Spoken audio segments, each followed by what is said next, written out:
अस्सलाम वालेकुम and welcome to ज़रा हटके। मैं ज़रा खोड़ो, मेरे साथ है मुसद्दुल्लाह खान और आज कॉल इन डे है। आपकी बातें सुनेंगे। पहले कॉलर हमारे हैं रहील अशर साहब कराची से। अस्सलाम वालेकुम रहील भाई। जी अस्सलाम वालेकुम। वालेकुम अस्सलाम। जी मैं आज बात करूंगा ये जो अभी सुप्रीम कोर्ट की फुल कोर्ट का फैसला आया है ना, सुप्रीम कोर्ट जी जी प्रोसीजर बिल का, उसके हवाले से मेरे 3 सवाल आते। देखिए, पहला एक जो उन्होंने 8/7 से फैसला किया है कि जी 184C के तहत अपील का हक है, पर वो जो पिछली हैं उनके ऊपर लागू नहीं होगा। मेरे हिसाब से उन्होंने अपने पिछले चीफ जस्टिस अगराज जिन्होंने लिया हुआ था, जिसमें 3-4 केसेस सिर्फ आपको करता हूँ, एक बैरियर टाउन का 426 अरब का था, फिर 1 कॉन्स्टिट्यूशनल एवेन्यू का था, डैम फंड थे, और फिर ये जो कराची में नस्ला टावर जो तोड़ा गया था, उसके हवाले से मेरा ख्याल उन्होंने अपने साबका चीफ जस्टिस को ना फेस किया। एक बात। दूसरा ये है कि जी एक और था जिसमें सुप्रीम कोर्ट में रिव्यू को अपील में कन्वर्ट करना था, जिसमें 3 रुकनी बेंच थे, उमर अता बंदयाल साहब थे, एजाजुल एहसन थे और मोहिब अख्तर थे। उन्होंने वो टोटल जो था स्ट्राइक डाउन कर दिया था अभी मेरे ख्याल उनकी रिटायरमेंट से कोई 15 दिन पहले। उसकी भी मेरे ख्याल अब अपील लगेगी, तो उसमें जो होगा उसमें क्या। तीसरा ये कह रहे हैं कि जी मियाँ साहब को फायदा होना था, तो उसमें मेरा एक जो बेसिक क्वेश्चन है, देखें 2017 के जो इलेक्शन एक्ट है उसमें उन्होंने तरमीम कर दी कि जी जो आपकी नहली होगी वो 5 साल की होगी। जो इलेक्शन कमीशन है वो एक्ट के तहत ही सारे पेपर्स, नॉमिनेशन, सारा कुछ होता है, उसमें वो पेपर अपने दाखिल करेंगे, रिटर्निंग ऑफिसर वो एक्सेप्ट करेगा, उनके मुखालिफ उस पर अपील करेंगे कि जी इनके रिजेक्ट किए जाएं, वो एक्सेप्ट होते हैं, रिजेक्ट, वहाँ से वो हाई कोर्ट में जाएंगे, एंड में वो आएंगे इधर ही सुप्रीम कोर्ट में। जब वो सुप्रीम कोर्ट में आएंगे उस वक्त क्या उसका स्टेटस होगा कि जी वो नाहली जो है वो 5 साल है या हयादी है, या वो इसको स्ट्राइक डाउन कर देंगे। ये मेरे 3 आपसे बेसिक क्वेश्चन है, तो इसके तरह आप मुझे दे दें जवाब। पता नहीं, आपको पता है? हेलो, तो तभी होगा जब ये चीज सामने आएगा सुप्रीम कोर्ट के सामने। तो हमारे जहनों में भी यही सवाल है कि इलेक्शन एक्ट जो है वो बाला है या सुप्रीम कोर्ट का जो फैसला दिया गया है माजी करीब में वो बाला है। तो अभी जब ये नौबत आएगी, और आई एम श्योर ये ज़रूर आएगी, तो क्लियर हो जाएगी बात। अभी इसके ऊपर मतलब हम ऐसे ही अपनी राय दे सकते हैं, लेकिन उसका कोई फ़ायदा नहीं है रहील भाई। ठीक है, अगले कॉलर हमारे अली हैदर। अली हैदर साहब कराची से। अस्सलाम वालेकुम जी। अस्सलाम वालेकुम जी। वालेकुम सलाम। बहुत शुक्रिया ज़रार साहब, वसत साहब। मैं तो थोड़ा सा मीडिया के हवाले से बात करना चाहूँगा कि जो जर्नलिज्म की जो स्टेट ऑफ जर्नलिज्म है पाकिस्तान में अब हो गया है। डॉन एक उम्मीद की किरण थी, अनफॉर्चुनेटली वहाँ पे भी कुछ ऐसे लोग आ गए हैं जो कि स्टैब्लिशमेंट के बहुत ज़्यादा सहूलतकारी में अनफॉर्चुनेटली इन्वॉल्व। मुझे कहना पड़ रहा है कि आप लोगों के सामने कि डॉन भी अनफॉर्चुनेटली इस तरह हो गया है। लेकिन मैं इन द लार्जर पर्सपेक्टिव बात करूंगा, कोई इंडिविजुअल को पॉइंट आउट नहीं करना चाह रहा, कि हमारा सारा मीडिया जो है वो एक तरफ प्रो इमरान खान और एंटी इमरान और प्रो नवाज शरीफ की जो डिस्टिंक्शन हुई है पिछले कुछ 6-7 सालों में, इस डिस्टिंक्शन में सहाफत तो अनफॉर्चुनेटली खत्म ही हो गई एक तरह से। अब इमरान रियाज की बात करता हूँ, थोड़ी सी तवील बात होगी। जी बात करें, बेशक बात करें। जी। इमरान रियाज खान की बात करते हैं कि वो प्रो इमरान खान उनका स्टैंड है, नो डाउट। उनका यूट्यूब देख लें आप, साबिर शाकिर हैं। लेकिन दूसरी तरफ तलत हुसैन भी तो है जो कि प्रो नवाज और एंटी इमरान, और सलीम साफी जो प्रो नवाज और एंटी इमरान बात करते हैं। हम उनको कॉल आउट नहीं करते, उन तबकात को कॉल आउट नहीं करते जो कि, और उनके अगर आप नंबर्स देखें तो वो शायद इतने सिग्निफिकेंट नहीं है। उसी से पता चल जाता है कि मतलब किस तरफ पल रहा अवाम का ज्यादा भारी। एक ये भी एक प्रॉक्सी है। तो ये जो जर्नलिज्म के सुतून थे आज से 6-7 साल पहले, तो ये इन लोगों ने जर्नलिज्म का क्या हाल कर दिया। इतनी बाइफरकेशन क्यों हो गई है? मेरे ख्याल में आप लोगों की एक ऑडियंस है जो कि होमोजेनसली डिवाइडेड है। 50% आप लोगों को शायद नूनली वाले देखते हैं, 50% पीटीआई वाले शायद आप लोगों को देखते हैं। तो ये जो डिफरेंशिएशन आ गई है, इस बारे में प्लीज आप थोड़ा सा कमेंट कीजिए सर। वैसे ये जो आपने बात की, कभी हमारे नंबर देखें तो आपको अच्छी तरह से पता लगेगा कि इस तरह की जो बात है उसकी कितनी मार्केट है। देखें, मेरा ख्याल है कि जो आपने कॉल आउट की बात की, मेरा ख्याल है कॉल आउट तो बहुत होते हैं यार। आप सिर्फ रिप्लाईज देख लिया करें या कमेंट, अगर हम हमारा ये पैमाना है तो कॉल आउट तो होते हैं। अनफॉर्चुनेटली सोसाइटी डिवाइड होगी, मीडिया डिवाइड होंगे, फिर आप देखते हैं कि मालकान के कुछ मालकान है, उनका इस तरफ का इंटरेस्ट है, कुछ का उस तरफ, और कुछ है जो चढ़ते सूरज को सलाम करते हैं, चाहे वो किसी का भी सूरज हो, कौन सा भी सूरज हो। तो आई थिंक ये चीज़ अब बहुत आगे निकल गई है और मेरा नहीं ख्याल कि यहाँ से आप वापस आ सकते हो, frankly speaking. I think the damage is done. और दूसरी बात है कि देखें, अगेन आपने बात की ना नंबर्स की, यार मैं बहुत लोगों को जानता हूँ, मैं नाम नहीं लूँगा, जिनको मैं पर्सनली जानता हूँ, मुझे पता है कि इनकी ये राय नहीं है जो वो जाके अपनी यूट्यूब्स पे अपलोड करते हैं या जो अपने वीलॉग में अपलोड करते हैं। मैं सबकी बात नहीं कर रहा, मैं कुछ लोगों की बात कर रहा हूँ।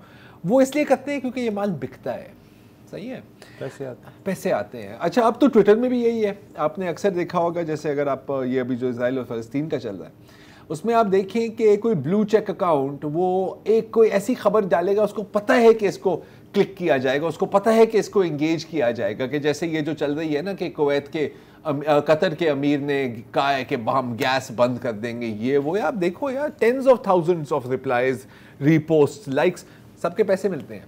तो अब मैं अगर ऐसा बंदा हूँ, मेरे पास क्या इंसेंटिव है कि मैं सच बोलूँ या मैं बैलेंस्ड बात करूँ? जब पोलराइजेशन बिकती है तो आपका पूरा मॉडल ही यह बन गया है ना सर, तो there is no coming back from this जी। इनफैक्ट मेरा तो ख्याल है कि बद से बदतर ही होगा, लेकिन मेरा हर एक चीज़ के बारे में यही ख्याल होता है, तो शायद मुझे इतना सीरियस नहीं लेना चाहिए। क्या ख्याल है वो सर? तुम ज़्यादा पैसिमिस्टिक हो। मैं हूँ ना वैसे, हाँ। हालांकि मैं भी ज़्यादा पैसिमिस्टिक। मैं आप वैसे ये बात कह रहे हैं, थोड़ा अजीब लग रहा है मुझे यार। हाँ, इससे आप अंदाज़ा लगा लेंगे आप कितने हैं। हाँ बिल्कुल, नहीं मैं वैसे बहुत हो गया हूँ पैसिमिस्टिक, बहुत है असल में। आप तंग आए हुए हैं, आप पैसिमिस्टिक नहीं। हाँ मैं सड़ गया हूँ आप, हाँ वो हो गए तो हाँ है बिल्कुल। अली हैदर ने बहुत अच्छा सवाल किया, क्रिटिकल थिंकिंग बहुत थी उनकी, बहुत अच्छी है, और शुक्रिया आपका अली हैदर साहब। हाँ, फॉर दैट। और ये बात दुरुस्त है कि एक तो चैनल्स का झुकाव एक तरफ है और उन चैनल्स में भी एनक्लेव्स बने हुए हैं। यस यस, तो ये एक नया चैलेंज है, ये जो हमारे सामने है। चलें फ़र्ज़ करें कि अगर मैं फेयर रिपोर्टिंग करना भी चाहूँ तो इसका क्या करूं कि मुझे तो नहीं पता, कि मुझे आती भी नहीं है इनफैक्ट कि ये तस्वीर झूठी है या सच्ची है, या ये जो ख़बर है इसका मैं क्या करूं। जितनी देर में जो है मैं उसको चेक करूंगा उतनी देर में तो गाड़ी बहुत आगे निकल चुकी होगी। तो इस तरह के बहुत सीरियस चैलेंजेस हैं। जिस रिपोर्टिंग की आप बात कर रहे हैं जो एक ज़माने में होती थी, वही अगर आदमी सीधी सीधी करे तो वो भी इंतहाई मुश्किल होती जा रही है। सिंपल रिपोर्टिंग भी मुश्किल होती जा रही है। तो बहरहाल ये चैलेंजेस तो हैं, लेकिन इसका ये मतलब नहीं कि हम स्केप कर रहे हैं या राह फरार या बहानेबाजी। हमें ज़ाहिर है कि हमारी ये जॉब है। अगर हम क्लेम करते हैं कि हम जर्नलिस्ट हैं तो फिर इन चैलेंजेस को भी हमें कबूल करना पड़ेगा। अच्छा, और जहाँ तक अपने झुकाव का लफ्ज़ इस्तेमाल किया तो इसमें बस इतना ही मैं कहूँगा कि झुकाव अपनी जगह, कुछ झुकते हैं और कुछ झुकाए जाते हैं। समझ तो गए होंगे आप। जी नेक्स्ट, रियाज अरशद साहब है लाहौर से। रियाज अरशद नहीं है, मोहम्मद इस्माइल साहब हैं क्वेटा से। जी अस्सलाम वालेकुम सर। अस्सलाम वालेकुम, आप दोनों को अस्सलाम वालेकुम। वालेकुम अस्सलाम सर। अच्छा, मेरे कुछ सवाल, तकरीबन 4 सवाल हैं। जी, एक एक करके पूछें और एक एक करके जवाब दें, क्योंकि नहीं तो हम भूल जाएंगे कि आपका पहला सवाल क्या था। पहला सवाल तो ये कि मैं कोयटा का रहने वाला हूँ, ठीक है ना, रिटायर्ड गवर्नमेंट ऑफिसर हूँ, ठीक है। ठीक। नंबर एक ये कि यहाँ पर वो काबुली गाड़ी कहते हैं उसे, वो रोडों पर आ रहे हैं। तो मेरा सवाल ये है कि भाई उनको आप रेगुलाइज कर लें, चलते तो ऐसी तरह वो काबुली गाड़ी, सॉरी मैं समझा नहीं, बगैर नंबर प्लेट के स्मगल गाड़ी। अच्छा स्मगल, ओके सीधा गाड़ियाँ, ठीक है ठीक है, नॉन कस्टम पेड, सही है, नॉन कस्टम पेड। तो कस्टम पेड ले लें उनको, तो उसी तरह चल रही है, सही है, ठीक है ना। दूसरी बात ये, पेट्रोल अभी तक मिल रही है रानी, सही है, तो कोई पाबंदी नहीं है, कोई पाबंदी नहीं है, ठीक है। तीसरा ये है कि वो जो यहाँ पर हमारे डबल रोड है उसमें टूटी हुई गाड़ियों के सामान सारे वहाँ मिलते हैं, ठीक है। क्या ये गाड़ियाँ जो जिनका सामान, जो स्पेयर पार्ट्स मिलती हैं, पुरानी गाड़ियों का सामान यहाँ मिलता है, उस पर चेक एंड बैलेंस नहीं है, ठीक है ना। चौथा सवाल ये मेरा कि यहाँ पर जो पब्लिक सर्विस कमीशन के जो मेंबरान है, वो जो है, वो जो कैंडिडेट्स हैं उनसे गैर ऐसे क्वेश्चन करते हैं जो उनसे ताल्लुक नहीं होता है उनका, मतलब मतलब अगर वो डॉक्टर है तो उससे कोई दूसरी चीजें पूछते हैं, इस्लामियात के मुतालिक पूछते हैं। जिनको बेसिक जो डॉक्टर है, बेसिक डॉक्टर उससे पूछना चाहिए। मेरे ये 4 सवाल थे आपके। अच्छा, 4 सवाल तो नहीं है ना सर, ये मतलब ऑब्जर्वेशन, ज़्यादा ऑब्जर्वेशंस हैं। और हाँ देखिए, जहाँ तक आपने चेक्स एंड बैलेंस की बात की, वो पुर्जों पे सर किस चीज़, कौन सी कोई एक चीज़ मुझे बता दीजिए जिसके ऊपर चेक एंड बैलेंस है, राइट? देखिए उन तमाम स्मगलिंग पे रोक लग सकती है और उसको उखाड़ा भी जा सकता है, जो मैं करता हूँ या कोई आम आदमी करता है। लेकिन जिस स्मगलिंग के डांडे ऊपर तक मिले हुए हों, उसमें सिर्फ हम ज़बानी जमा खर्च कर सकते हैं, वो काम कभी भी ख़त्म नहीं होगा। दुनिया भर के सरहदी इलाक़ों में और बिलखुसूस हमारे ख़ित्ते में अगर ईरानी बॉर्डर की बात की जाए या अफ़गान बॉर्डर की बात की जाए, तो इससे हज़ारों लोगों की रोज़ी तो वाबस्ता है निचली सतह पे, लेकिन अरबों रुपए का ये कारोबार जो है, ये जिन लोगों को रोकना है वहाँ तक जाता है और ये पूरा नेक्सस है। और वो नेक्सस जो है वो हमारे पावर स्ट्रक्चर में घुसा हुआ है अंदर तक। तो जैसे होता है ना, बासी कड़ी में उबाल आता है हर थोड़े दिनों के बाद, या नया SHO आता है तो अपनी धाक बिठाने के लिए इलाके के बदमाशों को पकड़ लेता है। तो इस तरह का धंधा ऐसे ही चलता रहेगा। हमें ये उम्मीद दिलाई जाती है, हर हुकूमत दिलाती है और करती भी है, 2-3 महीने, 4 महीने, 6 महीने बहुत बेहतरीन गुजरते हैं। लेकिन उसके बाद वो कहते हैं जी क्या करें, सारा आवे का आवा बिगड़ा हुआ है, हमारे पास कोई अलादीन का चिराग तो नहीं है कि एक दिन में ठीक कर दें। ये अलादीन का चिराग जो है 1948 से रगड़ा जा रहा है, उस पर भी कोई चेक एंड बैलेंस नहीं है ना, मसला सारा ही है। अब कौन है भाई, कौन है, कोई है? अब्दुल वहीद कराची से। अस्सलाम वालेकुम अब्दुल वहीद साहब। हेलो जी, वालेकुम सलाम जी। सर जी खैरियत से? मैं जी अब्दुल वहीद बोल रहा हूँ कराची से। जी बिल्कुल खैरियत। आप साहब और उसदुल्ला साहब, सबसे पहले तो मैं आप दोनों को जो है ना वो ये बात दिल की गहराइयों से मतलब इस चीज़ को अप्रिशिएट करता हूँ कि ये जो फ़लस्तीन के हवाले से जिस तरह से आप इसकी कवरेज कर रहे हैं, ये माशाल्लाह बहुत ही मतलब ज़बरदस्त और जो है मतलब मेरी देखा जा रहा है ये बिल्कुल आपका जो प्रोग्राम है ना, थैंक यू। बारिश होगी जब तक ये वहाँ पर सूरत हाल है, अल्लाह ताला अपना करम करे और ये मामला सेटल हो, तो आप इसको जो है वो इसी तरह रखिएगा कि वो बेफिक्र है, खबर में रहे। जी बिल्कुल। और एक बात और करनी मैंने आपसे बड़ी जरूरी, वो जो फातिमा बच्ची जो वहाँ पे जिसके साथ जी ज्यादती हुई थी और वो जी दुनिया से चली गई थी, उसकी खबर आनी बंद हो गई, बिल्कुल भी किसी चैनल पे नहीं आ रही। हाँ नहीं माशाल्लाह बहुत उसका जो है वो यानी ठीक ठाक जो है कवरेज थी। हाँ अब पता नहीं पीछे क्या नहीं मैं आपको बता देता हूँ इसमें कोई ज़्यादा बड़ी अभी तक डेवलपमेंट्स नहीं आ रही। और इसकी जो आपको खबरें मिलेंगी ना सर, वो आपको शायद चैनल और बुलेटिन में कम मिलेंगी, आपको ऑनलाइन ज़रूर मिल जाएंगी। और अगर मैं आपको एक रिकमेंडेशन दूँ तो current.pk है एक वेबसाइट, और वो काफ़ी बाकायदगी से इस केस को भी और इस तरह के मुख्तलिफ केसेस को भी फॉलो कर रही है। आप उनकी वेबसाइट को भी चेक कर सकते हैं, या फिर जो मैं सजेस्ट करूंगा कि क्योंकि देखें बहुत चीज़ें हो रही हैं ना, 24 घंटे चीज़ें हो रही हैं, शायद वो बुलेटिन में उसके लिए जगह ना मिले, खबरनामे में जगह ना मिले। अगर आप सिर्फ फातिमा फरीरो को गूगल कर लें, आप न्यूज़ हिट क्लिक करें, तो जो लेटेस्ट हैं वो आपको मिल जाएंगी। जहाँ तक मुझे याद है इसको 2 दिन पहले ही फॉलो अप किया था, तो अभी वही केसेस चल रहे हैं और पेशकियाँ हो रही हैं और वो कोर्ट कचहरी वाला मामला चल रहा है। अभी तक आई थिंक कुछ जितने अरेस्ट हैं अभी तक वो अंदर ही हैं जहाँ तक मुझे याद है। लेकिन अगर इसको फॉलो करना है तो ये इसका बेहतर तरीका है फॉलो करने का, मेरी राय ये होगी। लेकिन इसके ऊपर हम इंशाल्लाह अगले हफ्ते आप एक फॉलो अप करेंगे ताकि जो भी अपडेट्स हैं वो फिर हम आपके सामने रख सकें। ठीक है जी। और कोई बात? अच्छा ठीक है। और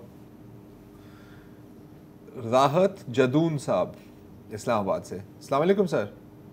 वालेकुम अस्सलाम। अस्सलाम वालेकुम। जी वालेकुम सलाम। मैं बात करना चाह रहा हूँ फलस्तीन के बारे में ना। आवाज आ रही है मेरी? जी। हेलो, आवाज आ रही है जनाब? बता दें इनको। जी आ रही है आवाज, आप बात कीजिए। जी अस्सलाम वालेकुम। मैं आपके जरा कोकर साहब और मसूदुल्लाह खान दोनों को अस्सलाम वालेकुम पेश करता हूँ। और साथ ही मैं ये कह रहा हूँ कि हमारे साथ जो जुल्म हो रहा है कश्मीर में और फलस्तीन में खास तौर पे, आज मौलाना फजल-उर-रहमान साहब ने एक देखा ना एक दमी सा प्रोग्राम किया है, इसमें सिर्फ और सिर्फ हमारी हुकूमत पाकिस्तान जरा भी दिलचस्पी नहीं लेती। मैं फॉरेन ऑफिस से रिटायर हूँ, आई नो वेरी वेल कि किस तरीके से किया जाता है इनको ना। खुदा की कसम जितनी दुआएं ये लोग अभी करते हैं या जिस तरह वो बच्चे यतीम हो के मरते जाते हैं, काश काश काश इन जालिमों हमारे हुक्मरानों को समझ आ जाए ये सिर्फ टोपी ड्रामा कर रहे हैं। खुदा की कसम एक बंदा भी दिल से नहीं चाहता, वरना PLO बनी थी तो यहाँ से लोग ना यूं जहाज के लिए जाते थे, फख्र महसूस करते थे। उस वक्त जो फलस्तीन के लिए हम भाग के यहाँ से लोग अपने आप को PLO था उस वक्त, फिर ये मास बन गया, आपको पता ही होगा पुराने से लोगों को। तो इसलिए मेरी दुआ है कि अल्लाह ताला उनके साथ हुकूमत से इल्तिजा करें कि कोई ऐसा स्टेप ले ताकि हमारे मुल्क का नाम रोशन हो। ठीक है सर, बहुत खूब, आपके जज्बात आ गए जी। उस्मान गफार साहब। अस्सलाम वालेकुम। जी सर। रास्ता मैं लोगों से बात कर रहा हूँ जी। मैं ये पूछना चाह रहा हूँ जो हमास ने अटैक किया है इसका क्या फायदा हुआ है? आई थिंक तो अब वो हमें फलस्तीनों के लिए जिंदगी तंग हो गई है इस अटैक के बाद जी। ये सोचना चाहिए था। आपका क्या ख्याल है इसके बारे में? मेरा ख्याल है कि देखें, हाँ अब कल मेरे साथ डिस्कशन हुई तो उसने कहा कि शुरू तो हमास ने किया है ना। मैंने कहा कि हाँ, अगर आप पिछले 5 दिन ही पूरी तारीख है तो बिल्कुल बात सही है। देखिए, हमास ही कैलकुलेशन है कि आप इतना रिएक्ट करें और अंदर आप घुसें, आपकी भी कैजुअलिटीज़ हों और फिर दुनिया को नजर आए कि वहाँ पर हो क्या रहा है। अब आप इस कैलकुलेशन के साथ एग्री कर सकते हैं, डिसएग्री कर सकते हैं, उनके टैक्टिक्स बिल्कुल टेररिस्ट टैक्टिक्स हैं। लेकिन अगर सिर्फ पिछले हफ्ते को लेकर आइसोलेशन में देखा जाए तो ये मुमकिन, मेरा ख्याल है कि ये सही नहीं होगा। आपको ये देखना होगा कि पहले आपको स्लोली मारा जा रहा है और अब तेज़ी से, फ़र्क इतना नहीं है। वुसअत इसमें आपका सही है, ऐसा ही है, तो ऐसा ही है। तो और अनफॉर्चुनेटली अगेन बहुत लोगों के ओपिनियन हैं इस पूरे इशू के ऊपर। मैं सिर्फ इतना कहूँगा कि यार अल्हम्दुलिल्लाह पूरे दिन लोग व्हाट्सएप पर गुजार सकते हैं, आप फेसबुक पर गुजार सकते हैं, तो आप थोड़ी सी रिसर्च भी कर सकते हैं। तो जिनके भी इस तरह के सवालात हैं, क्योंकि अब पूरी ज़ाहिर है कि इजराइल पैलेस्टीन की कॉन्फ्लिक्ट की हिस्ट्री हम आपको 5 मिनट में या 5 घंटों में भी शायद ना समझा सकें, तो थोड़ा सा देख लें कि सिचुएशन क्या है और फिर खुद ही आप फैसला करें कि सिचुएशन के साथ कैसे निपटना चाहिए था।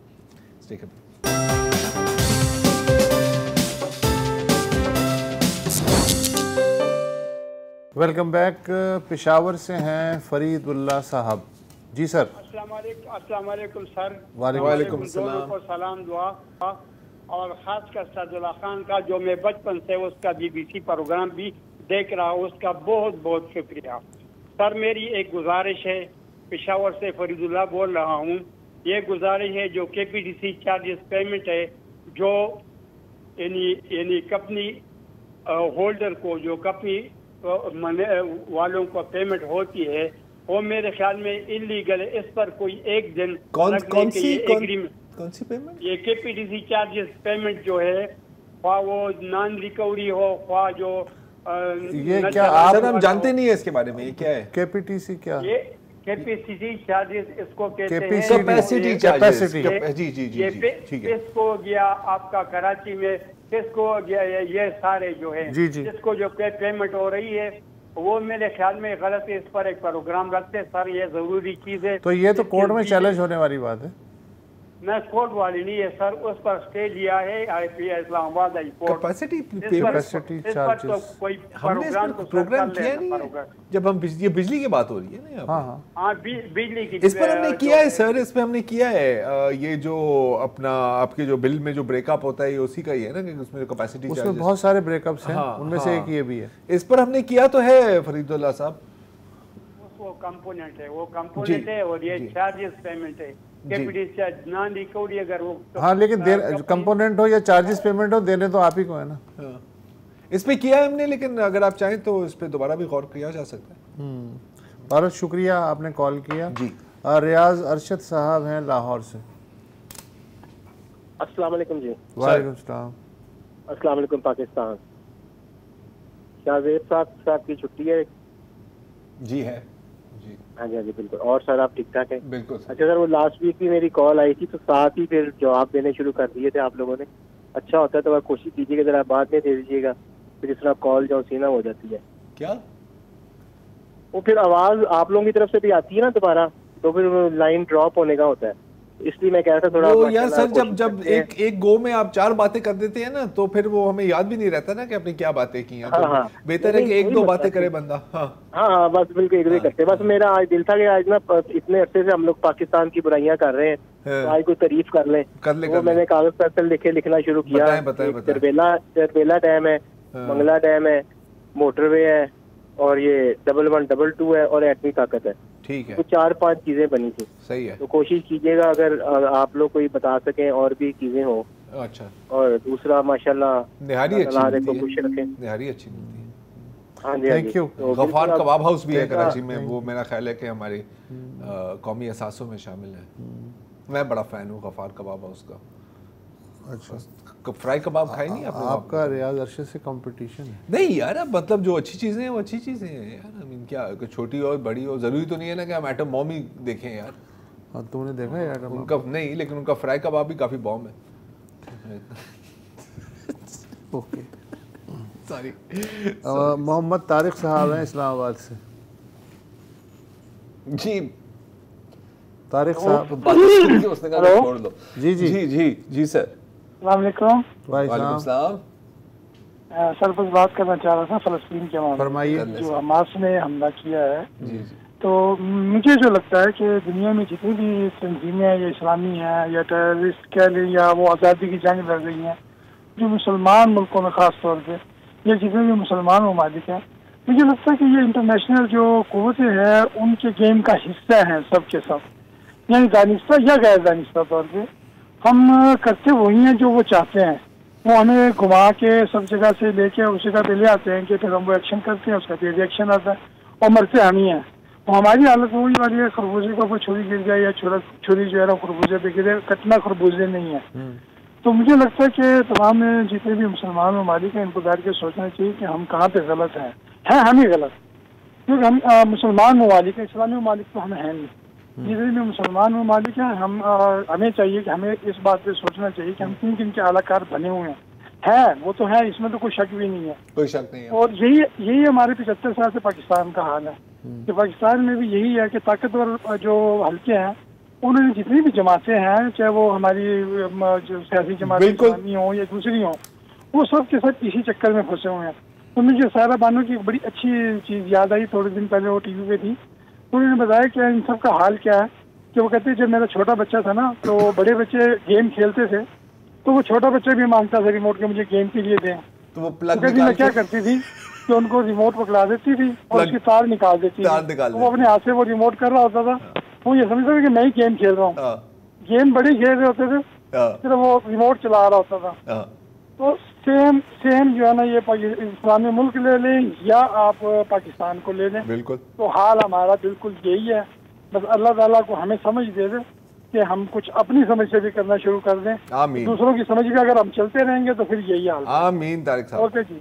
ओके सर जी, अच्छा है जी बिल्कुल। तारिक खिलजी थे कहाँ से? मुल्तान से। मुल्तान से। अस्सलाम वालेकुम तारिक साहब। जी वालेकुम अस्सलाम। सबसे पहले तो सर मैं आपके ज़रार खोर साहब और वसीउल्लाह खान साहब को सलाम पेश करता हूँ, और डॉन न्यूज़ के प्लेटफॉर्म से मैं जो है ना अपना एक एहतजाज रिकॉर्ड करवाना चाहता हूँ मुस्लिम वर्ल्ड में कि खुदारा ये जो फ़लस्तीन पर इसराइल की तरफ से जो है जुल्म ढाया जा रहा है, ये सरासर जो है ना ज़्यादती है। और मुस्लिम उम्मा से मैं ये रिक्वेस्ट करना चाहता हूँ कि खुदारा आप सोचें कि मुसलमान इस वक्त कितनी पछताई का शिकार हैं और हमारा इत्तेहाद कहाँ गया, हमारी OIC और हमारे दीगर जो है जमातें वो कहाँ गई। और मैं आपसे एक सवाल करना चाहता हूँ कि अगर हम बहैसियत कौम ये सोचें कि ये अटैक जो है इसराइल की तरफ से जो फ़लस्तीन पर किया जा रहा है, ये हमारे पाकिस्तान के ऊपर अगर आप एक लम्हे के लिए सोचें, तो क्या आज हमारे जो हैं OIC और दीगर जमातें वो खामोश रहेंगी? या वो हमारा किसी हद तक साथ देंगी? खामोश हैं। और एक सवाल सर मैं आप दोनों से करना चाहता हूँ, आप मेरे साज़ा कराम में से हैं, कि क्या आप समझते हैं कि ये जो वॉर है मिडिल ईस्ट से फैलती हुई, क्या ये थर्ड जो है वर्ल्ड वॉर थर्ड की शक्ल इख्तियार कर सकती है? नहीं, मेरा नहीं ख्याल। और अगर मेरा नहीं ख्याल ऐसा है इन फ्यूचर ये नजर आ रहा है, तो क्या हमारी मुस्लिम उम्मा को इत्तेहाद की शक्ल में इस जंग का में मुसलमानों का साथ नहीं देना चाहिए? हाँ, ये बहुत बड़े इफ्स हैं, अच्छे खासे इफ्स आपने बता दिए। चलें ठीक है, आज इतने ही इफ्स काफ़ी हैं कॉल करने का। लेकिन मेरे नहीं ख्याल ये इतना कोई ज़्यादा नहीं एस्केलेट हो, ज़्यादा हिजबुल्लाह थोड़ी सी हरकत में आएगा शायद, जो मुझे भी मुश्किल लग रहा है। लेकिन जहाँ की आप बात कर रहे हैं वैसा मुझे नहीं लगता होगा होते हुए। वक्फा ले लीजिए।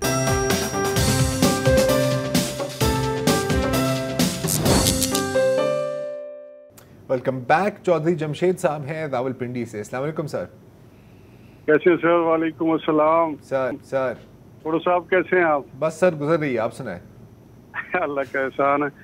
अच्छा सर, हेलो जी सर, बहैसियत कौम के जो जितने भी मसाइल का रोया जा रहा है, ख्वाह वो मसला फ़लस्तीन हो या मसला कश्मीर हो या अफ़गानिस्तान हो या हमारे इंटरनल जितने भी इश्यूज हैं, और वो अदालती हों, सियासी हों, मुआशरती हों, समाजी हों या अखलाकी हों या एमाली हों और ईमानी हों, इन तमाम की असल वजह जो सूरत हाल बहुत जवाल की तरफ चली गई है, उसकी बुनियादी वजह मैं समझता हूँ कि हमारे रिज़्क में कहीं ना कहीं कोई ख़राबी आ गई है। जैसे अल्लामा ने अरशाद फरमाया था कि आए तैरे ला होती उस रिज़्क से मौत अच्छी, जैसे रिज़्क से आती हो परवाज में कोताही। तो कहीं हमारे इस रिज़्क हराम की वजह से हमारे तमाम जो अखलाकी मयार हैं, एमाली सूरतें हैं, ईमानी हालत है, किरदार की जो सूरतें हैं, वो मुआशरे में जो कुछ भी हो रहा है वो टेलीविजन के ऊपर तो यकीन जानिए कि बंदा देख के दिल खून के आंसू होता है कि यार हमारी कौम को बतौर मुसलमान क्या हो गया, इनके ज़मीर कहाँ चले गए हैं। जैसे अकबर इलाहाबादी ने कहा कि चलते फिरते मुर्दों से मुलाकातें, जिंदगी कश्फ करामात नजर आती है। तो लिहाजा मुझे तो लगता ये है कि हम ऐसे मुआशरे में जिंदा हैं या चल फिर रहे हैं जहाँ मुर्दे हैं, जिंदा नहीं हैं। ये जिंदा लाशें चल रही हैं, इसके अंदर ज़मीर नाम की कोई चीज़ नहीं है। और कोई बंदे मर रहे हैं, कोई भूखे हैं, कोई जुल्म हो रहा है, इंस्टीट्यूशन भी बेहिसी और इस तरह की सूरत हाल दिखाई देती है कि जैसे बिल्कुल सब कुछ ऐसे चल रहा है जैसे किसी को कोई परवाह ही नहीं है। तो बतौर आप लोगों से ये रिक्वेस्ट ये है कि आप लोग सहाफ़ी होने की हैसियत से और मीडिया एंकर पर्सन होने की हैसियत से जो ये रिज़्क़ हराम की मुज़मरात हैं और जो इसके साइड इफ़ेक्ट्स हैं इस दुनिया और आखिरी दुनिया के, ठीक है, आपने अच्छा जो है तवज्जो दिलाई है। इंशाल्लाह जो है कोशिश करेंगे कि इस पहलू से भी कभी ना कभी इस पे गुफ्तगू हो। थैंक यू सो मच कि आपने कॉल किया। मोहम्मद बख्श साहब हैं सरगोदा से। जी अस्सलाम वालेकुम। वालेकुम सलाम। सर मैं मोहम्मद बख्श कॉल कर रहा हूँ सरगोदा से सर। अच्छा जी सर, एक मेरी रिक्वेस्ट है सर, मैं तकरीबन 3.5 साल से बात कर रहा हूँ सर। ये हम लोकल एरिया में है सर, इधर जंग सरगोदा वाली साइड पे सर जी, इधर ये जंग सरगोदा वाली साइड सर। इधर एक ट्रेन चलती थी सर, कोरोना के दौरान वो बंद हुई थी। धमाका एक्सप्रेस मुल्तान से चलती थी, सरगोदा आती थी सर जी, ठीक है। और फिर सरगोदा से शाम को जाती थी और मुल्तान रात को पहुंचती थी। ठीक है। क्योंकि इस रूट पे सर कोई और बस नहीं है, एक शालीमार है जंग की, तो उसके बाद और कोई कंपनी की बसें नहीं चलती सर। तो वो 3.5 साल से सर ये बंद पड़ी है। लाखों हजारों लोग दिन का वो सफर करते थे सर, आते भी थे और जाते भी थे सर। तो फिर काफी तकलीफ होगी, काफी मुश्किलात का सामना हो रहा होगा क्योंकि ये लाइन नहीं चल रही। जी बड़ी मुश्किलात का सामना। एक ट्रांसपोर्ट इधर चलती है एक कंपनी की, तो वो क्या कहते हैं रेलवे वाले क्या कहते हैं कि बिजनेस नहीं मिल रहा इसलिए बंद कर दी, या क्या मसला है? नहीं बिजनेस मिलता है, वो कहते हैं हमें से ऊपर से जो सियासी लेवल पे है ना उसके हमें इस रूट पे नहीं चला सकते सर। अच्छा जी, अजीब बात है, वैसे अजीब बात, बड़ी अजीब बात है। ठीक है, कोरोना था तो उस टाइम बंद कर दी थी सर। ना ठीक है, ये है धमाका एक्सप्रेस। हाँ धमाका एक्सप्रेस। यार चले मैं कोशिश करते हैं कि अगर कुछ पता लगे। आजकल कौन है रेलवे का, पता कर लेंगे, पता कर लेंगे। उसने कौन सा रेलवे में सफर करना है, जो भी है उसने कौन सा रेलवे में। नहीं उसने तो नहीं करना ना, इसलिए तो परवाह नहीं। हाँ डॉक्टर इकबाल हैं कराची से। अस्सलाम वालेकुम डॉक्टर साहब। वालेकुम अस्सलाम वरहमतुल्लाह। सर जी बात यह है कि 7-8 साल पहले 40 मुल्कों की एक फौज बनी थी जी जी, जिसके सरबराह राहील शरीफ साहब थे, general Raheel ji sir ji, thank you Raheel. उसका क्या हुआ उस फौज का कुछ पता है आपको? वुसअत को पता है के लिए थी, किस वक्त के काम आने के लिए थी, तब वो सोई हुई जागेगी वो फौज? नहीं मैं आपको बता देता हूँ, वो ऐसा बिल्कुल कुछ नहीं है, बिल्कुल काम चल रहा है। इनफैक्ट वुसअत आप कल ही अपडेट दे रहे थे। हाँ वो एक मीम मैंने देखी थी कि वो जो 40 मुल्कों की फौज है वो अल्हम्दुलिल्लाह अपनी जगह कायम है और वो बददुआओं के कंटेनर्स भर भर के सप्लाई भेज रहे हैं जी महाज़े जंग पे, तो एक्टिव तो नहीं। और ऐसा भी नहीं है, वो इंफॉर्मेशन वॉरफेयर भी लड़ रहे हैं। जब भी कोई इजराइल की ट्वीट आती है ना तो उसके नीचे वो लानत की वो इमोजीज कोई 20-30 भेजते हैं, 1-2 नहीं 20-30 भर दे, पूरा भर दे। खासा लोड है उनके। ठीक ठाक काम होता है यार, कोई आसान काम नहीं है यार। पता नहीं लोग हमेशा नेगेटिव क्यों बात करते हैं यहाँ पे जी। और कौन है, कोई है? फिदा मोहम्मद साहब एबटाबाद से। अस्सलाम वालेकुम सर। जी अस्सलाम वालेकुम वसीदुल्लाह खान साहब और ज़रार कोल साहब, क्या हाल आपका? बिल्कुल खैरियत सर। बिल्कुल। मेरा एबटाबाद के साथ एक गांव है, जब मैं बचपन में था अभी तो मेरी उम्र ज़रा मेरी डेट ऑफ बर्थ 1968 की है जी। तो बचपन में भी BBC और वसीदुल्लाह खान, रज़ा अली अब्दी और लोगों को सुन सुन के शौर पैदा हुआ है। तो मेरी वसीदुल्लाह खान से ये रिक्वेस्ट यही है कि अब ये बताएं कि ऑनवर्ड हमारे मुल्क की क्या, ये मुझे तो लगता नहीं है कि ऐसे ममालिक में जहाँ पे बेसिक नीड पूरी ना हो वहाँ पे लोगों में शऊर के बेदार होने में कितना वक्त लगेगा, कितना वक्त लगेगा? ये बहुत जरूरी बेसिक वसीदुल्लाह खान साहब। तो बेसिक नीड्स मतलब कि जहाँ पर बेसिक नीड्स नहीं पूरी हो रही वहाँ शऊर, तो वहाँ पे शऊर आने में कितना? मुझे ऐसा लगता है कि जब आदमी भूखा होता है तो उसका शऊर ज़्यादा तेज़ी से, उसका दिमाग ज़्यादा तेज़ी से चलना शुरू होता है, इसलिए कि सर्वाइवल का इशू होता है ना। ये भी है। तो जो चैलेंजेस हैं क्लियर होते हैं, वो क्लियर होते हैं और आपको पता होता है कि अगर आपको ज़िंदा रहना है तो आपका दिमाग तेज़ चलना चाहिए। तो मेरा ख्याल है भूख में दिमाग तेज़ चलता है। हाँ पेट भरा हुआ हो तो आदमी पहले मंजी बिस्तर तलाश करता है कि पहले कुछ सो जाऊँ। तो शऊर जिनके यहाँ बेसिक नीड्स नहीं हैं वो बेसिक नीड्स शऊर की वजह से आई है ना, ऐसा तो नहीं है कि पहले शऊर पैदा हुआ उसके बाद बेसिक। ये वैसे पॉइंट तो है आपका। तो इस वक्त तो हमें अशद ज़रूरत है, बेसिक नीड्स तो जब आएंगी तब आएंगी, पहले तो शऊर आ जाए ना, उस पर काम करने की ज़रूरत है। और दूसरी बात ये कि यहाँ हर आदमी माशाल्लाह जीनियस है।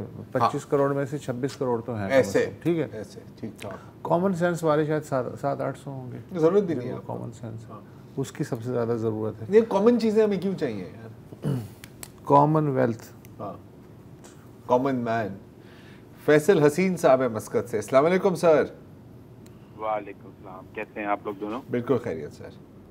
अच्छा ये अभी एक तो पूरी दुनिया में कहते हैं कि 4-5वें नंबर पर है हमारा पासपोर्ट, लेकिन किसी एक कौम के पास वो इतनी अहमियत है कि वो धड़ाधड़ पासपोर्ट बनाई जा रही हैं।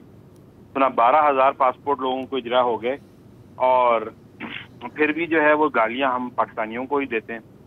अभी एक गवर्नमेंट ने कोई मुहिम शुरू करने का कहा है कि जी जो इलीगल हैं, जो मतलब यूनाइटेड नेशन के थ्रू जो कार्ड वार्ड बनते हैं, रजिस्ट्रेशन होती है, उनके तहत नहीं है, उनको हम पाकिस्तान से वापस भेज देंगे। ठीक है भाई, थैंक यू वेरी मच, आप रहे इतने दिन, हम आपको वापस भेज रहे हैं। तो उसके लिए भी हमारे यहाँ एक खास नेशनलिटी के लोग, एक खास जबान बोलने वाले लोग उसकी मुखालफत कर रहे हैं, जबकि मुझे कुछ वजह समझ में नहीं आती कि उन लोगों को ही सबसे ज्यादा नुकसान हुआ। मेरा 90 के शुरू में भी किस्सा खानी बाजार जाने का इरादा, मतलब एक दफा मैं गया तो मुझे हर दूसरा कारोबार करने वाला और सर्व करने वाला जो था वो अफगान नेशनल ही नजर आ रहा था। कहने की बात यह है कि यार इनफ इज इनफ, पैसा हमारे पास है नहीं। वो कहते हैं कि जी हमारी करेंसी आपसे स्ट्रांग है, और फिर जो है बंदे यहाँ बैठे हुए हैं, मुझे कुछ इसकी तुक समझ में नहीं आ रही। अभी इन्होंने स्मगलिंग रोकी है, अभी इन्होंने डॉलर पर जब सारा किया है तो फायदा हुआ है हमारी कंट्री को। सर एक जनीवा कैंप है ढाका में, जहां पर मैसूरीन बैठे हुए हैं 1971 के बाद से जो POW भी रहे जी सर, वो अभी भी सब जिलाली लेके बैठे हुए हैं। उनको हम नहीं बुला सकते, शायद लाख सवा लाख के उससे भी कम रह गए। 4 जनरेशन वो पाकिस्तान का झंडा लेके बैठे हुए हैं। कुछ बच्चे उसमें से अब उर्दू भी नहीं बोल पाते, उनको हम नहीं लेके आते क्योंकि हमारे पास वसाइल नहीं है। और ये धड़ाधड़ जो वहां पर प्रॉब्लम आती है, जब प्रॉब्लम आती है, चाहे 80s हो, चाहे 2000s हो, चाहे ये अभी हालिया जो प्रॉब्लम आई है उनकी तालिबान ने जब कॉन्कर किया, तो हमारे पास जो भंडार थोड़ी है यार, हमारी की पूरी इकोनॉमी 15 अगस्त 2021 के बाद से खत्म हो गई। जी सॉरी फैसल साहब जी, बिल्कुल आपका एक पॉइंट है और मैं ये नहीं कहूँगा बिल्कुल गलत पॉइंट है। I agree with a lot of it. Unfortunately हमें यहाँ पर एक वक्फा लेना है, तो वक्फे के बाद कॉल्स का सिलसिला जारी रहेगा।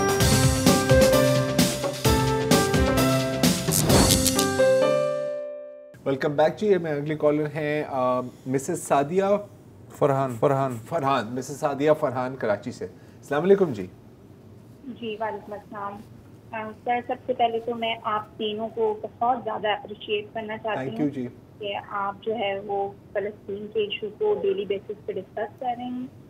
और दूसरी बात ये कि मैं आपके प्रोग्राम के तवज्जो से पूरी फ़लस्तीनी कौम से माफ़ी चाहती हूँ कि हम उनके लिए कुछ भी नहीं कर पा रहे हैं। और तीसरी बात ये सर कि बहुत सी हेल्पलाइन जो है वो इस वक्त व्हाट्सएप ग्रुप पे गर्दिश कर रही हैं कि आप जो है वो फ़लस्तीनी लोगों की हेल्प कर सकते हैं। इसके थ्रू निज़ाम बैंक के कुछ नंबर चल रहे हैं।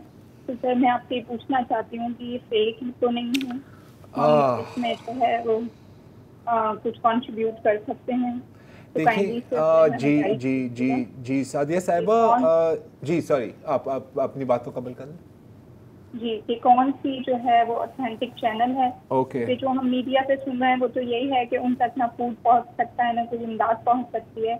अगर कोई ऐसा चैनल, मेरा ख्याल है मिस सादिया के थोड़ा सा आप इंतज़ार कर लें। आप बिल्कुल दुरुस्त कह रही हैं, मुकम्मल नाकाबंदी है वहाँ इस वक्त, और जब कोई हालात थोड़े से भी इंसानी सतह पे आएँ तो उसके बाद फिर ये बनता है कि यहाँ जो सरकर्दा तंजीमें हैं, मसलन ईदी फाउंडेशन वाले भी बड़े बेचैन हैं, वो भी जाना चाह रहे हैं, लेकिन सवाल ये है कि कहाँ तक कैसे पहुँचे। वहाँ तो इस वक्त परिंदा पर नहीं मार सकता, तो थोड़ा सा सब्र कर लें।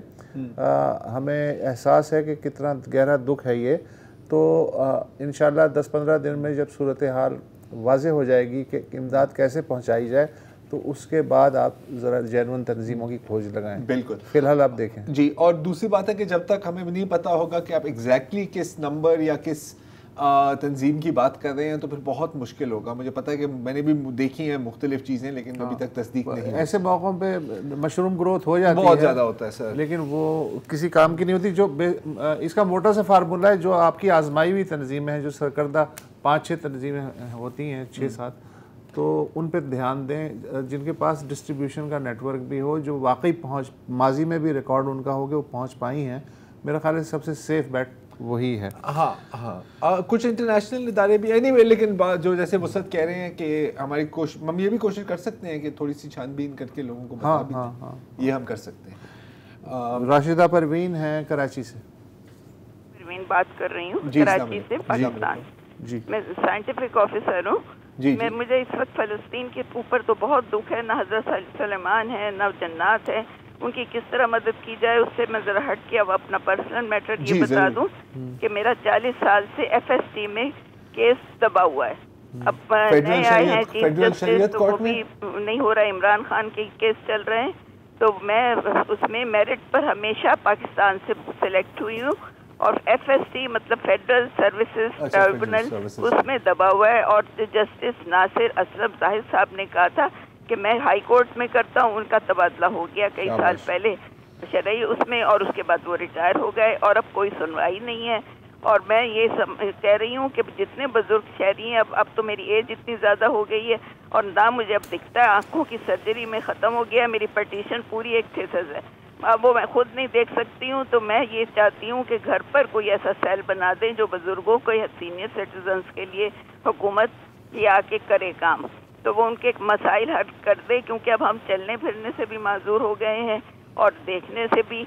और वो मैं साइंटिफिक ऑफिसर मेरिट पर हूँ हमेशा, और मैं एक ब्यूरोक्रेट की बेटी भी हूँ, अवार्ड याफ्ता ब्रिटिश इंडिया उसमें दिल्ली, न्यू दिल्ली। तो ये सारा कुछ होने के बावजूद हमारे वालिद ये कहते थे आधी रोटी खाओ आधी बांट दो।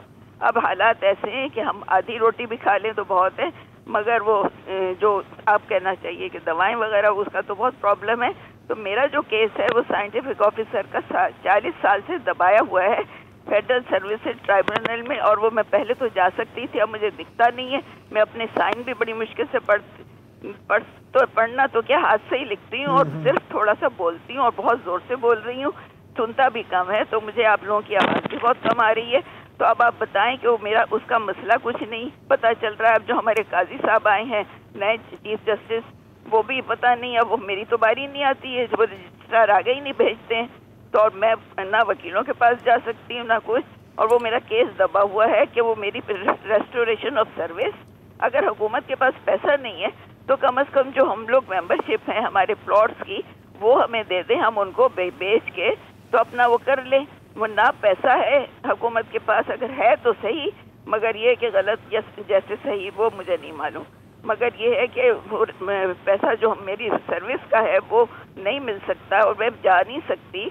तो आप बताएं इसका हल क्या है? कोई सेल बना दे बुजुर्गों के लिए जो घर पर आके काम कर दे, या फिर फोन पे मैं बात कर सकती हूँ, वो भी लैंडलाइन, मोबाइल में मुझसे नहीं देखा जाता। मेरी आंखों की सर्जरी में वो खराब हो गया, वरना मैं सारे जहान में जाती थी और मैं मेरिट पे आती थी, हमेशा सिलेक्शन मेरा हुआ है कराची यूनिवर्सिटी पार्स में इसमें आखिरी था मेरा सिलेक्शन। तो वो उसके बाद पीपी में, तो हर जगह कराची कॉलेज में भी मैंने पढ़ाया, सब जगह ये किया है। और उसका सिला ये कि मेरे वालिद का ये है मोटो कि आधी रोटी खाओ आधी बांट दो। सारे लोग कहते हैं कि आप लोगों ने इतनी मदद की पूरे दिल्ली से लेके कराची तक, मगर खासा ये जाहिर है कि ये जो भी ये कहानी सुना है वो खुद ही से शर्मिंदा हो जाता है कि किस तरह की सोसाइटी में हम रह रहे हैं और किस तरह के बेस मशीनरी में। मुझे नहीं मालूम कि डिटेल्स क्या हैं, 40 साल से क्या मसला है, लेकिन अगर काजी फायज़ ईसा तक कोई ये बात पहुंचा दे कि इस तरह की एक ख़ातून का केस है, जैसा कि एक दफ़ा हुआ भी है कि हम किसी साहब ने जो है वो अपना मसला बयान किया था तो फ़ौरन सुप्रीम कोर्ट के रजिस्ट्रार ऑफिस से फ़ोन भी आया था और उनका मसला हल भी हुआ था। तो उम्मीद कर सकते हैं कि अगर कोई सुन रहा हो और उनके कानों तक बात पहुंच जाए। और सिर्फ रशीदा साहिबा का तो केस नहीं होगा ना, इनकी तरह कितने होंगे, हज़ारों केसेस होंगे इस तरह के। और कोई कॉलर है हमारे पास? फरहान चौधरी हैं लाहौर से। अस्सलाम वालेकुम फरहान साहब। जी, मैं पंजाब यूनिवर्सिटी में असिस्टेंट प्रोफेसर हूँ सॉफ्टवेयर इंजीनियरिंग डिपार्टमेंट के अंदर। जी, मेरे एक इशू की तरफ मैंने ध्यान दिलवाना था कि 2015 के बाद ना कॉन्ट्रैक्ट के ऊपर हमने टीचर्स रखने पे पाबंदी लगा दी है गवर्नमेंट इंस्टीट्यूट के अंदर। तो हमारे पास 30,000 एप्लीकेंट होता है, जिसमें से हम 600 लोगों को लेते हैं, क्योंकि कमर्शियल डिग्री है हमारी सॉफ्टवेयर इंजीनियरिंग की, और हमारे सारे पास होने वाले बच्चों को नौकरी मिल जाती है। लेकिन HEC के करिकुलम के मुताबिक हमें हर 40 स्टूडेंट के ऊपर एक टीचर चाहिए, जिसकी वजह से हमें अपने 200 दाखिलों को कम करना पड़ा, और कॉन्ट्रैक्ट पे है नहीं, और परमानेंट के लिए यूनिवर्सिटी के पास पैसे नहीं होते, और हम 30,000 के अंदर एक पूरा सेमेस्टर करवा देते हैं और बाकी यूनिवर्सिटी 1.5 से 2 लाख रुपए लेते हैं। तो वो जो 30,000 बच्चा पूरे पंजाब से हमारे पास आता है, जिसके 91-92% पे हमारा मेरिट क्लोज हो जाता है, तो उनके साथ बड़ी ज़्यादती है कि हमें अपने जो ये हैं कम करने पड़ रहे हैं एडमिशन। दूसरा मैंने ये ख्याल करवाना था कि तमाम यूनिवर्सिटी का 5 साल के लिए VC लगता है। अब पंजाब यूनिवर्सिटी जो पाकिस्तान की सबसे बड़ी यूनिवर्सिटी है, तो उसमें पिछले 1.5 साल से परमानेंट वीसी नहीं लग सका, क्योंकि अगर 5 साल के लिए वीसी है तो ये तो मुद्दत का तयन ऑलरेडी है, तो क्या 3 महीने या 2 महीने पहले नया वीसी नहीं आ जाना चाहिए? एक ये मैंने करना था। और एक पर्सनल सी इंफॉर्मेशन थी कि मेरा जो 21 साल की सर्विस हो गई है, 21 साल की सर्विस के बाद अगर आज मुझे पता लगे कि मेरी पेंशन और जो कॉन्ट्रैक्ट मेरे से गवर्नमेंट ने किया था वो अब खत्म कर रही है और उसको चेंज कर रही है, तो क्या ये 21 साल की सर्विस के बाद मुझे उन्हें बताना चाहिए था? तो नाइंसाफी नहीं, जुल्म है। इंटरेस्टिंग। फ़िलहाल इजाज़त दीजिए, वक्त भी ख़त्म हो गया, बल्कि ऊपर हो गया। इंशाअल्लाह मंडे को मुलाकात होगी। खुदा हाफिज़।